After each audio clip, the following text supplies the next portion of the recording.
അഭിമന്യ പിതാക്കന്മാരെ, പ്രിയപ്പെട്ട അച്ഛന്മാരെ, സിസ്റ്റേഴ്സ്, സഹോദരന്മാരെ, വാത്സല്യമുള്ള കുഞ്ഞുമക്കളെ, ഏറ്റെടുക്കുന്ന ദൗത്യത്തെക്കുറിച്ച് ഓർക്കുമ്പോൾ ഒത്തിരിയേറെ മനസ്സ് ഭാരപ്പെടുന്നുണ്ടെങ്കിലും നിങ്ങളെല്ലാവരെയും കാണുമ്പോൾ വലിയ സന്തോഷമാണ്. നിങ്ങളുടെ എല്ലാവരുടെയും സ്നേഹം കാണുമ്പോൾ ദൈവത്തിന് പ്രത്യേകമായിട്ട് നന്ദി പറയുകയാണ്. ഈ ചങ്ങനാശ്ശേരി ഇടവകയെക്കുറിച്ച് എനിക്കെന്നും അഭിമാനമുണ്ട്. നമ്മുടെ അതിരൂപതയെക്കുറിച്ച് അഭിമാനമുണ്ട്. പ്രത്യേകമായിട്ട് അഭിമന്യ പാടിത്തിരുന്നാവ് പറഞ്ഞതുപോലെ പിതാക്കന്മാരോടൊപ്പം നിൽക്കുക മാത്രമല്ല, പിതാക്കന്മാരെ സംരക്ഷിക്കേണ്ട ആവശ്യം വരുമ്പോൾ ഒരു പരിച പോലെ സംരക്ഷിച്ച ചരിത്രവും നമ്മുടെ ഈ പട്ടണത്തിനുണ്ട്. അതുകൊണ്ട് തന്നെ ഒരു വലിയ ആ ഒരു സുരക്ഷിതത്വത്തിലാണ് ഞങ്ങളെല്ലാവരും ഇവിടെ ആയിരിക്കുക. പിതാക്കന്മാരോട് നിങ്ങൾ കാട്ടുന്ന സ്നേഹത്തിന് പ്രത്യേകമായിട്ട് നന്ദി പറയുന്നു. നമ്മുടെ സഭയിൽ അത് ഒരു വലിയ ശക്തി തന്നെയാണ്, ഒരുമിച്ച് നിൽക്കുന്ന ഒരു സഭാ സമൂഹം. ഞാൻ ഈ ശുശ്രൂഷയിലേക്ക് കടന്നു വരുമ്പോൾ ഞാൻ എപ്പോഴും മനസ്സുള്ളിൽ ചോദിക്കുന്ന ഒരു ചോദ്യമാണ്, എന്തുകൊണ്ടാണ് ദൈവം ഓരോ വ്യക്തിയും തിരഞ്ഞെടുക്കുന്നത് എന്ന്. അതിനൊരു ഉത്തരം, ദൈവം നമ്മളെ കൂടുതലൊക്കെ വിശ്വസിച്ച് ഓരോ കാര്യങ്ങളെ ഏൽപ്പിക്കുകയാണ്. തിമോഥെയോസിന്റെ ലേഖനത്തിൽ ശ്ലീഹ പറയുന്നുണ്ടല്ലോ, നിന്നെ ഒരു ദൗത്യം ഏൽപ്പിച്ചുകൊണ്ട് ഞാൻ നിന്നെ വിശ്വസ്തനായിട്ട് കണക്കാക്കുകയാണ്. നീ വിശ്വസ്തനായി എന്നുള്ളതിന്റെ സർട്ടിഫിക്കറ്റ് ഒന്നുമല്ല, ഈ ദൗത്യം ഏൽപ്പിക്കുന്നത് കൊണ്ട് നിന്നെ അങ്ങ് വിശ്വസ്തനായി കണക്കാക്കുന്നു, അത്രയേ ഉള്ളൂ. വലിയ ഒരു ഔദാര്യം നമ്മളോട് കാട്ടുകയാണ് നമ്മളെ ഓരോ ദൗത്യം ഏൽപ്പിച്ചുകൊണ്ട്. അതുകൊണ്ടാണ് ഓരോ ദൈവവിളിയും ദൈവം നമ്മളിൽ അർപ്പിക്കുന്ന വിശ്വാസത്തിന്റെ അടയാളമാണെന്ന് പറയുന്നത്. അതുകൊണ്ട് തന്നെ നമുക്ക് ഭയപ്പെടേണ്ട കാര്യമില്ല, കാരണം ഇത് ദൈവത്തിന്റെ സഭയാണ്. പരിശുദ്ധ ബെനഡിക്റ്റ് 16 പാപ്പ അവർക്ക് പറയുകയുണ്ടായി, എനിക്ക് സഭയെക്കുറിച്ച് പ്രത്യേക പദ്ധതികളൊന്നുമില്ല, പദ്ധതി ദൈവത്തിൻ്റെതാണ്. നമ്മുടെ ജോലി ആ ദൈവിക പദ്ധതി എന്താണെന്ന് വിവേചിച്ചറിയുക മാത്രമാണ്. സ്വന്തമായ പദ്ധതികളൊന്നും നടപ്പാക്കാനുള്ള വ്യക്തികളല്ല മേലധ്യക്ഷന്മാര്, മറിച്ച് ദൈവത്തിന്റെ പദ്ധതി എന്താണ് ഓരോ കാലഘട്ടത്തിലും സഭയെ സംബന്ധിച്ചെന്നുള്ളത് വിവേചിച്ചറിഞ്ഞ് അത് നടപ്പിലാക്കാൻ ശ്രമിക്കുക എന്നുള്ളത് മാത്രമാണ് ദൗത്യം. ആ രീതിയിൽ നമുക്ക് എന്തെല്ലാം പ്രതിസന്ധികളുണ്ടെങ്കിലും നമ്മൾ ഭയപ്പെടേണ്ടതില്ല.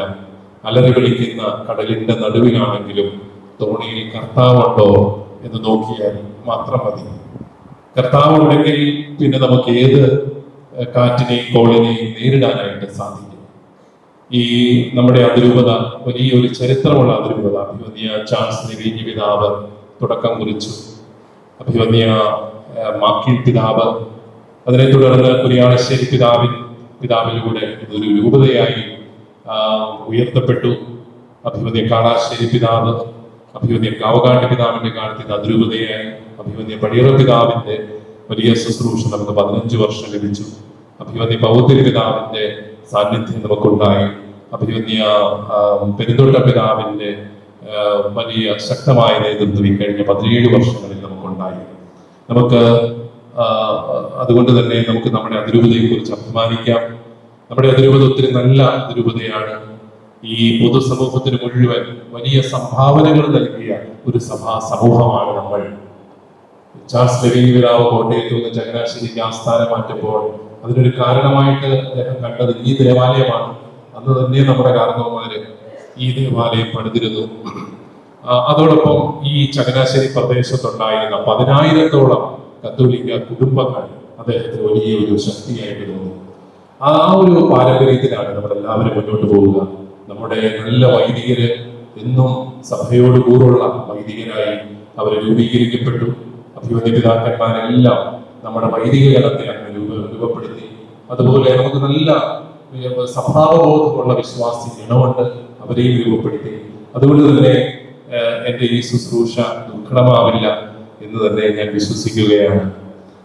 അഭിമന്യ പെരുന്തോട്ട പിതാവിന് പ്രത്യേകമായിട്ട് നന്ദി പറയുന്നു. അഭിമന്യ പിതാവ് ഈ കഴിഞ്ഞ 17 വർഷങ്ങൾ നമ്മുടെ അതിരൂപതയ്ക്ക് വളരെ ശക്തമായ നേതൃത്വം നൽകി, ശക്തമായ നിലപാടുകളിലൂടെ.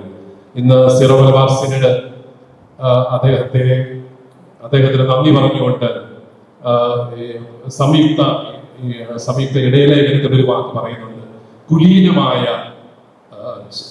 കുലീനമായ ശാന്തത അഭിമന്യ പിതാവിനുണ്ടായിരുന്നു. എനിക്ക് തോന്നുന്നു ഈ കാലഘട്ടത്തിലൊക്കെ നമ്മുടെ സഭ ഒത്തിരിയേറെ പ്രശ്നങ്ങളിലൂടെയും പ്രതിസന്ധികളിലൂടെയും കടന്നുപോയപ്പോൾ അഭിമന്യ പിതാവിന്റെ കുലീനമായ ആ ശാന്തതയും ഉറച്ച നിലപാടുകളുമാണ് നമ്മുടെ സഭയെ ഉലയാതെ കാത്ത് കൊണ്ടുപോയത് എന്നുള്ളത് നമുക്ക് നന്ദിയോടുകൂടി ഓർക്കണം.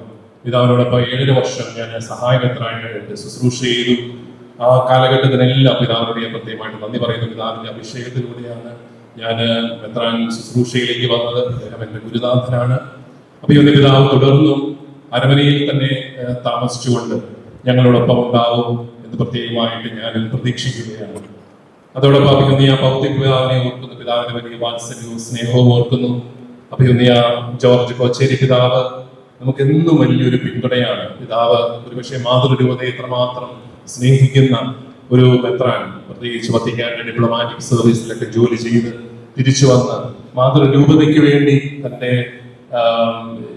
ജീവിതം ഒഴിഞ്ഞു വെക്കുകയാണ് അദ്ദേഹം. അദ്ദേഹത്തിന് പ്രത്യേകമായിട്ട് ഞാൻ സ്നേഹപൂർവ്വം നന്ദി പറയുന്നു. നമ്മുടെ കർദിനാൾ ജോർജ് ആലഞ്ചേരി പിതാവിനെ നന്ദിയോടുകൂടി ഓർക്കുന്നു.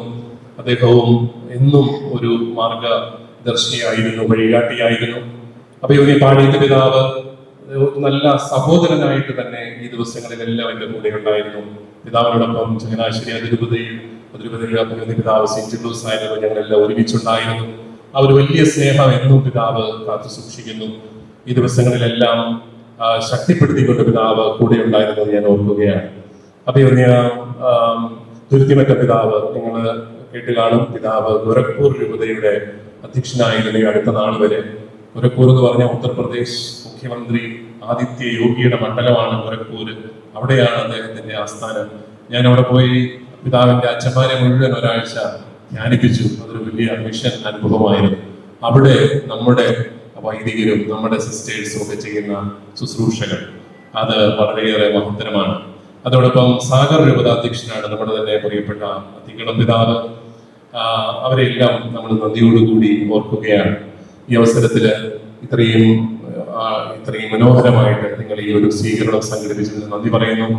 ഈ കത്തീഡ്രൽ ഇടവകയുടെ വികാരിയച്ഛൻ ബഹുമാനപ്പെട്ട ജോസ് കൊച്ചുപറമ്പിലച്ഛനോടും അതുപോലെ വികാരി ചണ്ടാളച്ചന്മാരോടും എല്ലാവരോടും നിങ്ങളോട് എല്ലാവരോടുമുള്ള എല്ലാവരോടുമുള്ള നന്ദി ഹൃദയപൂർവ്വം ഞാൻ പ്രകടിപ്പിക്കുകയാണ്. നിങ്ങൾ സ്വീകരിക്കാൻ കൂടെ വന്നാൽ മാത്രം പോരാ, ഇനി തുടങ്ങുന്നതേ ഉള്ളൂ. ഇനിയുള്ള നാളുകളിൽ എല്ലാവരും സ്നേഹത്തോടു കൂടി കൂടെ നിൽക്കണം എന്ന് പ്രത്യേകമായിട്ട് ഞാൻ അഭ്യർത്ഥിക്കുന്നു. അതോടൊപ്പം നമ്മളെല്ലാവരും കുർബാനയിൽ മെത്രാന്മാർക്ക് വേണ്ടിയിട്ട് പിതാക്കന്മാർക്ക് വേണ്ടി പ്രാർത്ഥിക്കുന്നുണ്ട്. ആ പ്രാർത്ഥന ഹൃദയപൂർവമായ ഒരു പ്രാർത്ഥനയാണ്. കാരണം ഇത്രയും വലിയ ഒരു സമൂഹത്തെ നയിക്കാൻ, ആത്മീയമായിട്ട് നയിക്കാൻ, ഒരുപക്ഷെ ഭൗതികമായിട്ട് നയിക്കാൻ കുറച്ചുകൂടി എളുപ്പമായിരിക്കാം. ആത്മീയ മേഖലയിൽ നയിക്കുക അത് വലിയ പ്രതിസന്ധികളോ അല്ലെങ്കിൽ വെല്ലുവിളികൾ നിറഞ്ഞ ഒന്നാണ്. അതുകൊണ്ട് തന്നെയാണ് ഇത് വിശ്വാസികൾ മുഴുവനും മെത്രാന്മാർക്ക് വേണ്ടി പ്രാർത്ഥിക്കുന്നത്. നിങ്ങൾ എല്ലാവരും തുടർന്ന് പ്രാർത്ഥിക്കണം. നിങ്ങൾക്ക് വേണ്ടി ഞാനും തീർച്ചയായിട്ടും കൂടുതൽ പ്രാർത്ഥിക്കും എന്ന് ഉറപ്പ് നൽകുന്നു. എല്ലാവരുടെയും നിങ്ങളുടെ എല്ലാവരുടെയും വലിയ നന്മയ്ക്ക്, വലിയ ഔദാര്യത്തിന് നന്ദി പറഞ്ഞുകൊണ്ട് നിങ്ങളെല്ലാവരെയും ദൈവം സമൃദ്ധമായി അനുഗ്രഹിക്കട്ടെ എന്ന് പ്രാർത്ഥിച്ചുകൊണ്ട് ഞാൻ എന്റെ വാക്കുകൾ സമ്മതിക്കും. അതുപോലെ നമ്മൾ ഇന്ന് ഇവിടെ ഓടിയെത്തിയ ജനപ്രതിനിധികളെ കൃത്യമായിട്ട് 3 MP-മാരുണ്ട്. കോട്ടയത്തിന്റെ പ്രിയപ്പെട്ട MP നമ്മുടെ കൊടിക്കുന്നിൽ സുരേഷ് സാറുണ്ട്. അതുപോലെ നമ്മുടെ രാജ്യസഭാംഗം ജോസ് കെ മാണി സാറ്, ആന്റോ ആന്റണി MP ഉണ്ട്. അതുപോലെ നമ്മുടെ ചങ്ങനാശ്ശേരിയുടെ പ്രിയപ്പെട്ട MLA ജോ മൈക്കിളുണ്ട്.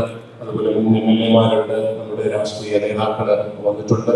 അവരെല്ലാവരെയും ഓർക്കുന്നു. അവരെല്ലാം നമ്മുടെ മേജർ ആർക്കിയെപ്പിസ്കോപ്പൽ അസംബ്ലിക്ക് പാലായിൽ അവരെല്ലാവരും വന്നിട്ടുണ്ടായിരുന്നു. അവരെല്ലാം കണ്ടപ്പോൾ തന്നെ നമ്മുടെ സമൂഹത്തിന് ഒരു വലിയ ഊർജ്ജമായിരുന്നു. ഇത്രയും ജനപ്രതിനിധികൾ ഇന്നത്തെ കാലത്ത് നമുക്ക് ഇത്രയും പേരുണ്ടല്ലോ എന്നൊക്കെ ഓർത്തുള്ള വലിയൊരു അഭിമാനവും സന്തോഷവും ഉണ്ടായിരുന്നു. അവരും എന്നും സഭയുടെ കൂടെ നിൽക്കുന്നവരാണ്. അവരെല്ലാവരെയും ഞാൻ പ്രത്യേകമായിട്ട് നന്ദിയോടുകൂടി ഓർക്കുന്നു. ദൈവം നിങ്ങളെല്ലാവരെയും സമൃദ്ധമായി